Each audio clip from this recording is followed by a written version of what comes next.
Good afternoon. Former US President Donald Trump has survived an attempted assassination, swarmed by Secret Service agents after a shot grazed his ear while he was on stage at a campaign rally in Pennsylvania. Mark Santomartino begins our coverage. Minutes into the former president's open-air rally, bullets fly at Donald Trump's head.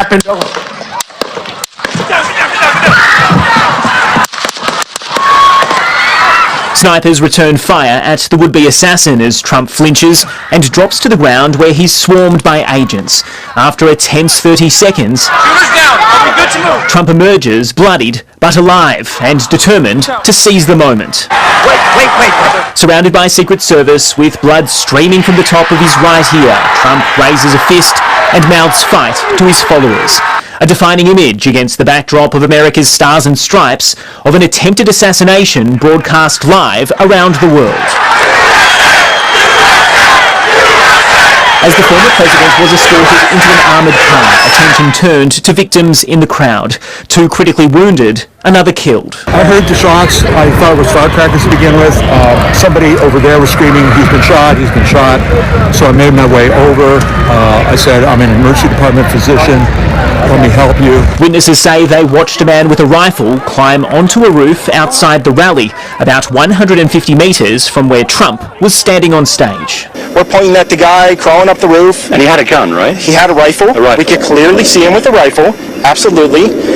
We're pointing at him. The police are down there running around on the ground. We're like, hey man, there's a guy on the roof with a rifle. And the police were like, huh, what? You know, like they didn't know what was going on. You know, we're like, hey, right here on the roof, we can see him from right here. Billionaire Elon Musk leading a chorus online demanding the head of the Secret Service and the leader of this security detail should resign. A lot of things need to occur investigatively to make those determinations of what, if any, failures there were. The FBI and local authorities have since confirmed that the shooter is a 20-year-old male from Pennsylvania, but they've stopped short of releasing his name or a motive for attempting to murder Trump. Trump's opponent, President Joe Biden, making this brief appearance from the White House shortly after the attack. There's no place in America for this kind of violence. It's sick. It's sick. It's one of the reasons why we have to unite this country. We cannot allow for this to be happening. We cannot be like this. We cannot condone this. Everyone from Barack Obama to our Prime Minister Anthony Albanese has since joined the President in condemning the violence. I'm relieved by the news that the former President is safe and doing fine, and I wish him and his family well.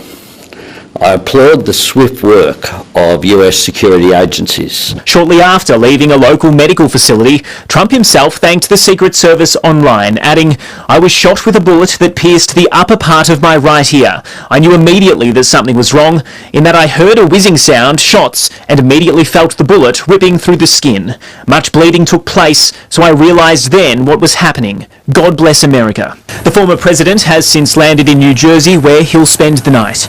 Mark Santomartino, 9 News. Okay, let's bring in US correspondent Jonathan Kersley, who's live in Butler, Pennsylvania. Jono, more details about the shooter have just been released.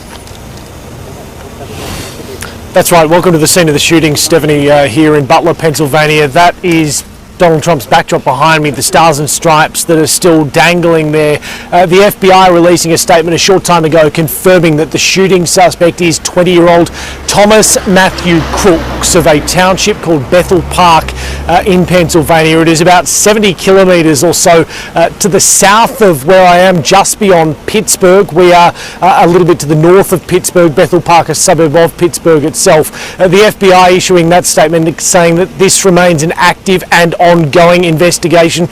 At this stage, no motivation has been released for this shooting, nor has any political background of Thomas Matthew Crooks himself. So that's going to form part of this investigation.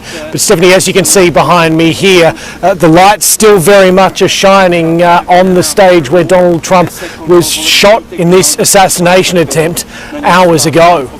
Thank you so much with the latest there from Pennsylvania, Jonathan. Well, our former US correspondent and political editor Charles Croucher joins me now from Canberra. Charles, how have our leaders reacted?